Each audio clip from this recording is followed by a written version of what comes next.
Welcome to the Introvert Sisters, the podcast by introverts for introverts, hosted by Sharon and Lisa, two INFJs with a lot to say.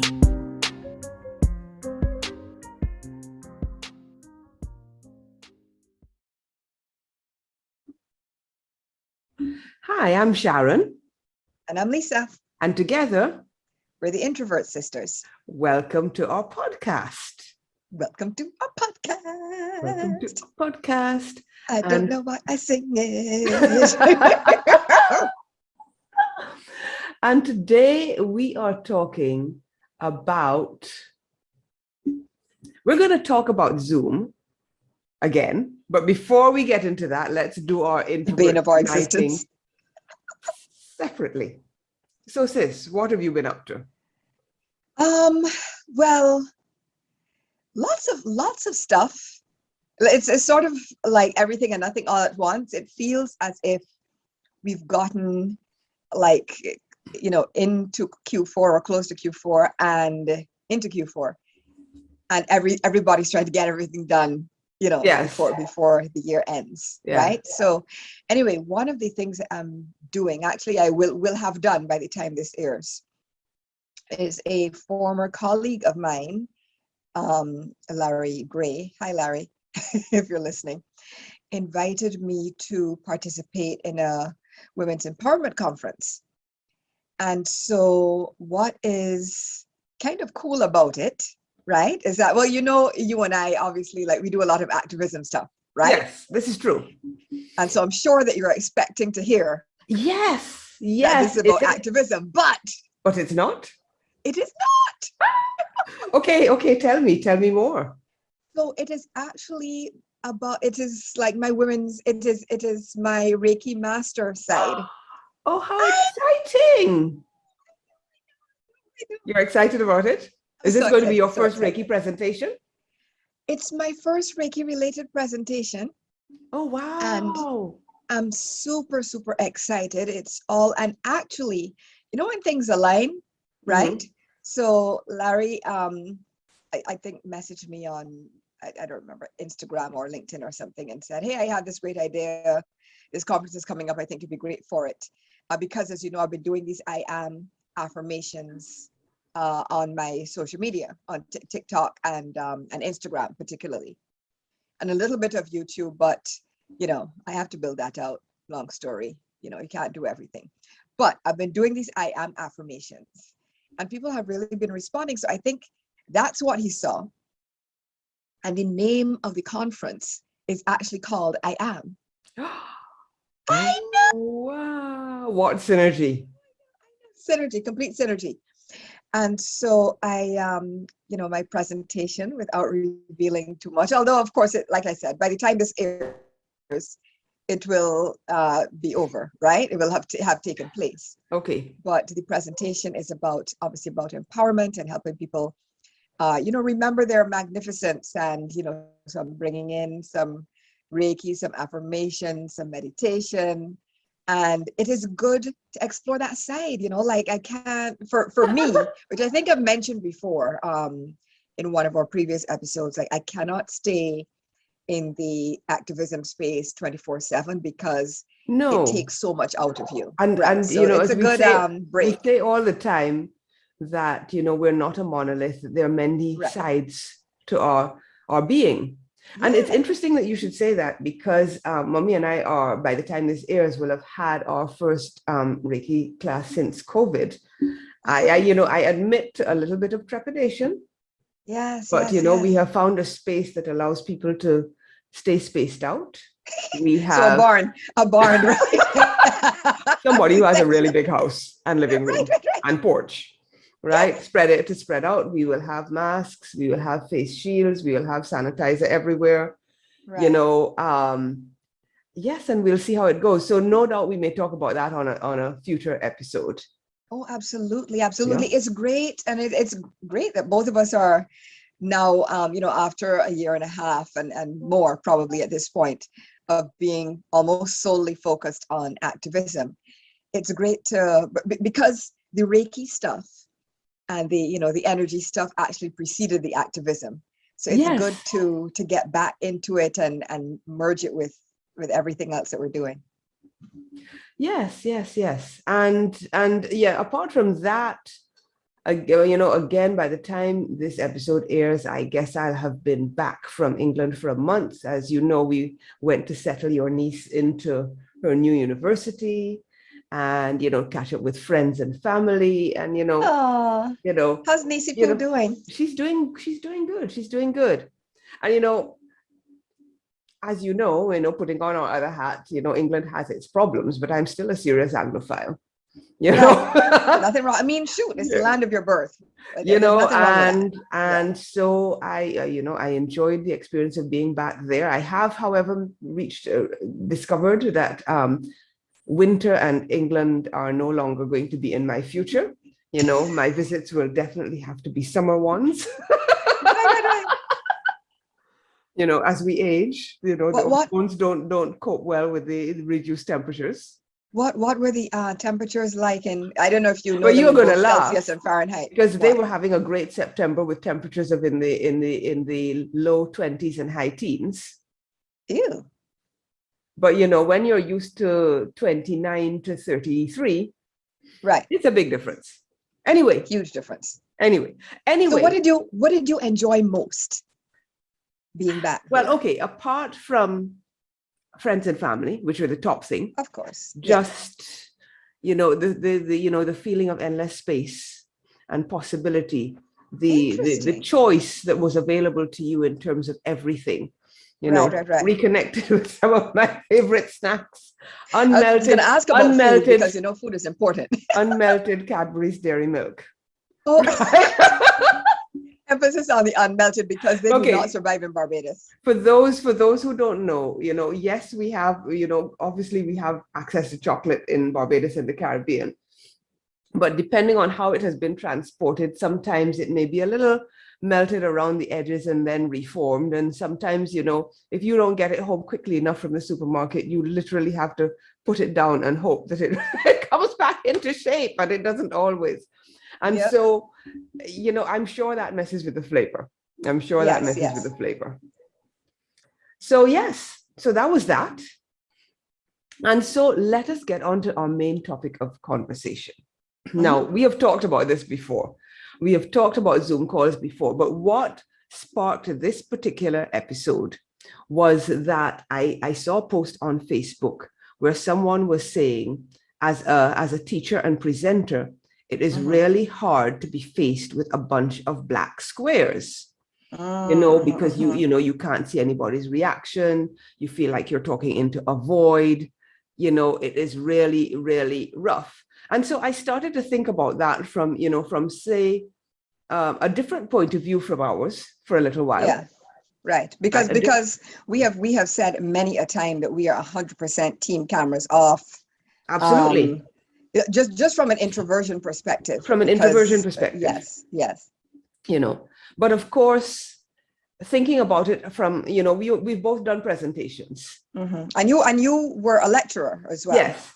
And, you have to admit that there's definitely something to having that engagement, being able to see people's reaction and so on. So I find myself in the unusual position of understanding it from a presenter's point of view, yet still wanting my own camera to be off much of the time. I don't know how you feel about this, sis. It was Stacey Patton's post, if I recall correctly. Right? And what was interesting was that, okay, of course, I believe in some, people's pages are not a democracy. Yes.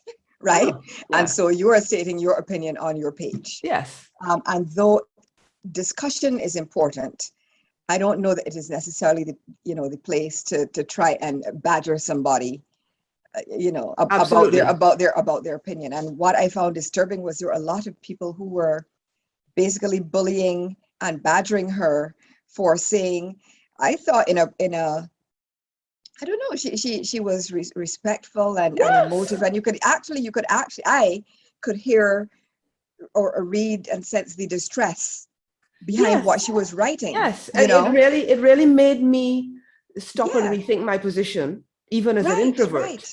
Exactly. I thought it was a well-presented post. it was a well presented post, and it made me stop and think. It did not make me. There are a few things that are going to make me want to turn my camera on, to be honest, Yes. right? But seeing that post, I thought, okay, Lisa, like there has to be a middle ground, right? Right. I also believe in life, you have to be teachable, right? You have to be able at least to consider alternative perspectives, even if it doesn't change your mind, but you have to at least be able to consider it. And having considered it, I thought, well, actually, you know what? She's right. She's right. I understand where she's coming from. Yes, there are concerns that it still might not be convenient or whatever else for everybody to have their camera on. There's ableism concerns, there's inclusion concerns, there's diversity concerns, right? Absolutely. There are some people whose houses like mine right now, thank goodness for virtual backgrounds. I agree with you there. Right? Yes. But your house is not always camera ready, right? No. Or even if you have a lovely house that happens to not be camera ready in the moment, you might also be in the one of the people that does not have a house that is ever camera ready, right? Yes. I mean, things might be going on at home. You might, which is fine. For whatever reason, right. It's meant of to things be go on in people's lives that stop their houses from being camera ready, and also and stop them from being camera ready. Exactly. I'm thinking of parents, and especially moms, because let's face it, moms are still doing most of the work, but that's another topic for another time, and I don't know, you have I don't, 3 kids under the age of 9. Yes. Right? Your house is never going to be camera ready. Your house is never going to be camera ready. You are barely going to be camera ready, right? And you're juggling everything. Everybody has homework at the same time.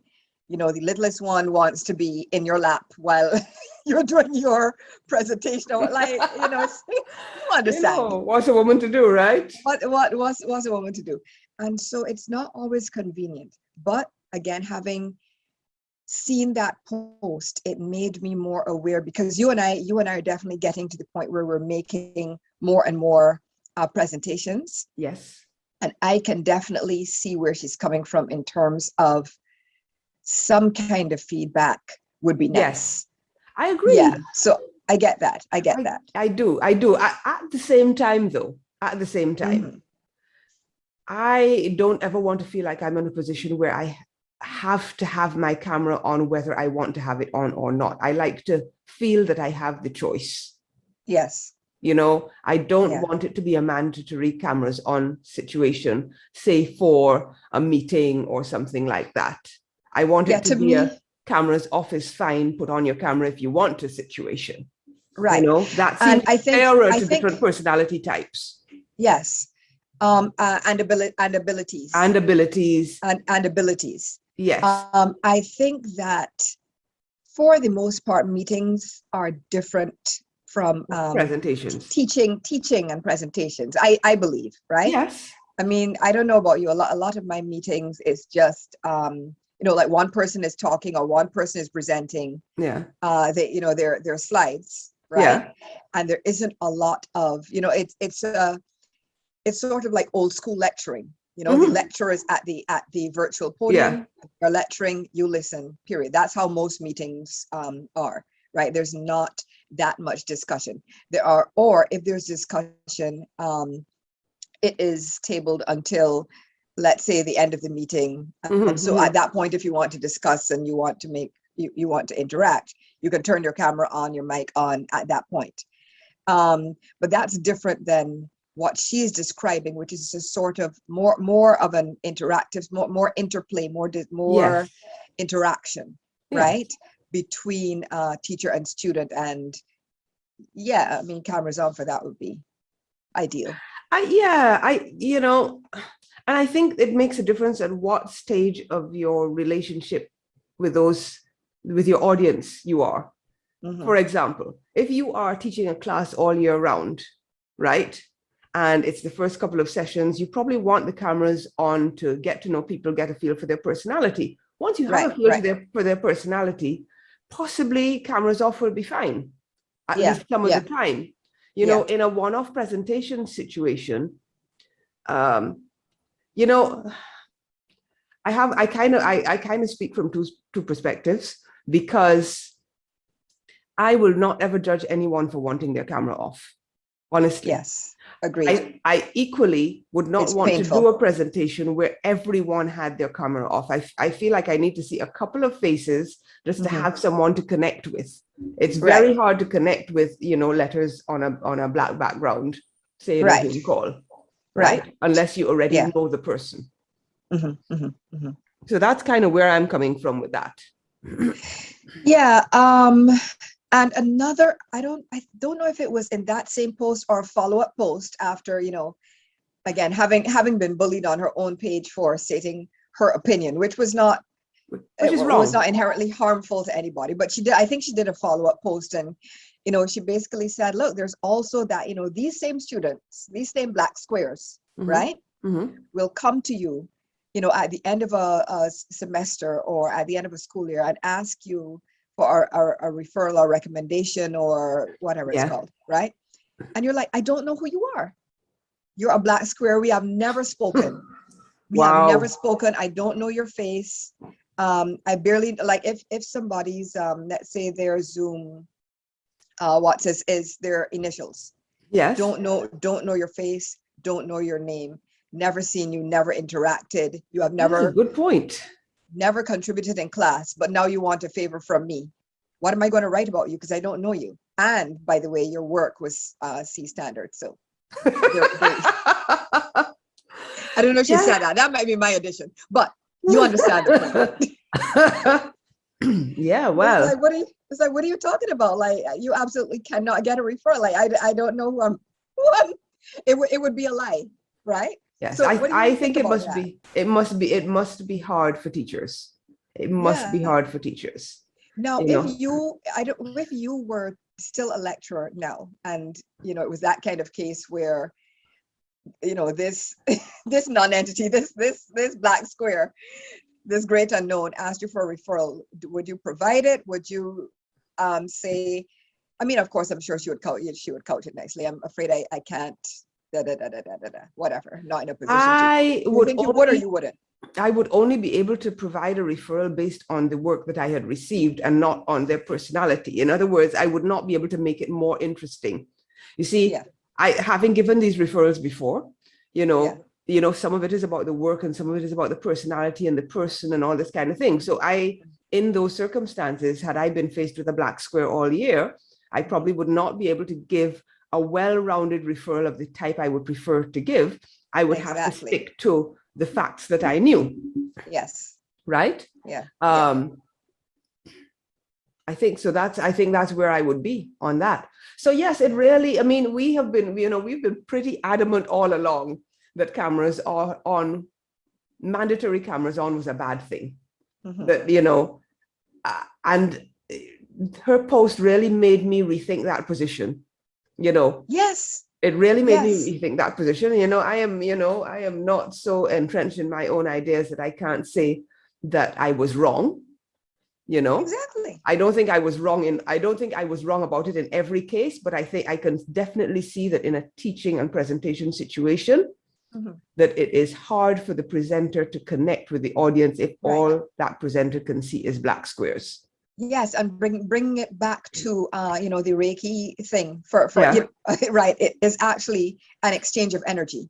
Yes. Right. Yes. And you're not exchanging with the void. You have to be exchanging with someone else. With exactly. Right? Exactly. It has to be reciprocal. So, Stacey Patton, thanks for like educating us about that. And like you said, Sharon, I am willing to be teachable.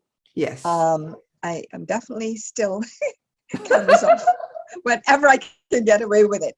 But I am empathetic enough and open-minded enough to be able to see that an alternative path is sometimes what is called for. Cameras on is sometimes what is called for, right? And so, I have been taught, I've been schooled, and I'm fine with it. So the next time you attend a presentation, are you going to have your camera on for the sake of the presenter? That is the question. No, hold on. Again, it depends on the kind of presentation. Mm-hmm. It depends on the kind of presentation, and it depends on what the collective is doing. Okay. If most people, if it is, some meetings are, like I said, are cameras off. Yes. Right. And I normally do meetings rather than presentations. Okay. And so that's the perspective I'm coming from. Some meetings nowadays, because most people have camera fatigue, Zoom call fatigue, which we have done episodes about more than once, right? Yes.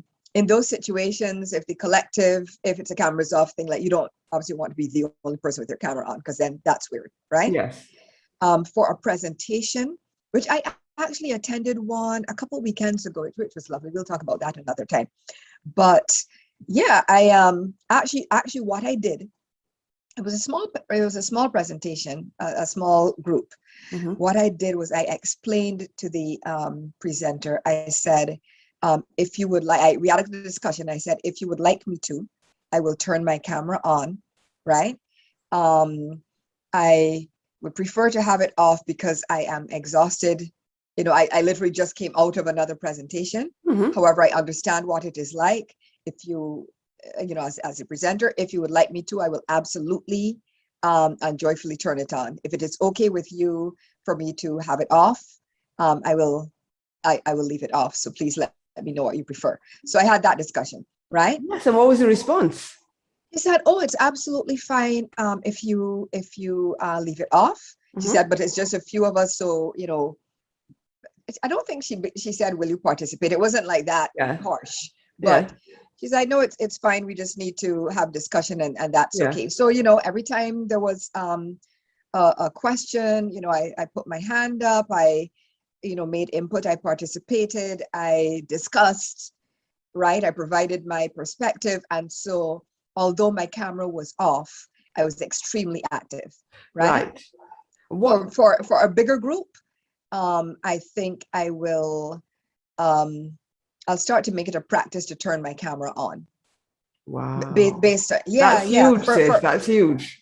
Yeah. I mean, again, it depends on the nature of the thing. There's another, I did a 21-day challenge recently as well. Mm-hmm. And there were like, I think 400 participants from around the globe, right? And so at the end of every week, there was a group Zoom call. Mm-hmm. And again, it was on Saturdays, it was the end of the week. I just spent all day for the previous 6 days on camera. Mm-hmm. And I'm like, I'm not presenting. There's 400 people here. The likelihood is several people are going to have their cameras on. They don't need my camera on, and they did not. Right? So the people who wanted their camera on, there were enough people that I didn't have to have mine on. Yes. Right. Yes. Again, now in an in-between situation between a very small group and a huge group like that, again, I'll probably turn my camera on. Now, what about you? One of the things that I've done in the past is I have turned my camera on at the beginning to greet people so people can see who I am. Yes. And then I've turned it off while they're presenting, and maybe I've turned it back on again. Yes. For the discussion. Mm-hmm, mm-hmm, mm-hmm. But I actually like your approach of a little explanation to the presenter. Yes. And so I may actually take that approach of saying, look, hey, I'm a total introvert. I'm more comfortable with my camera off, but if it is going to make it better for you to have my camera on, I am willing to do so. Yeah. And I think, I think that's being respectful of the needs of the presenter, of the teacher. Mm-hmm. And I think it's important to do that, even though, because they're human beings. Yes, even though we are introverts and we would rather hide. I still think having that awareness of their needs in the exchange is important. So yes, thank you, Stacey Patton. I learned something from your post. Yes, and you both did. Thank you. Yes, so thank you very much. So we've been changed partially. We're still introverts. We're still introverts, but for the sake of others, we are willing to step out of our comfort zone sometimes and keep those cameras on. Yes. I mean, listen, this entire, which you and I have discussed many times, this entire podcast, right?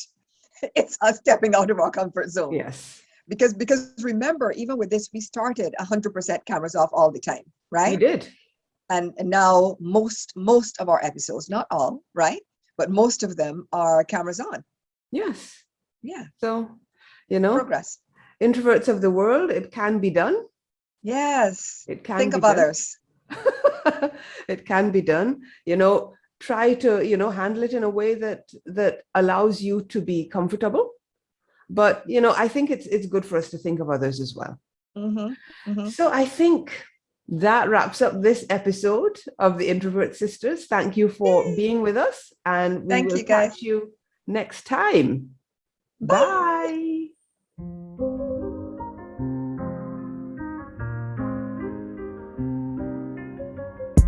You've been listening to the Introvert Sisters. Loved what you heard?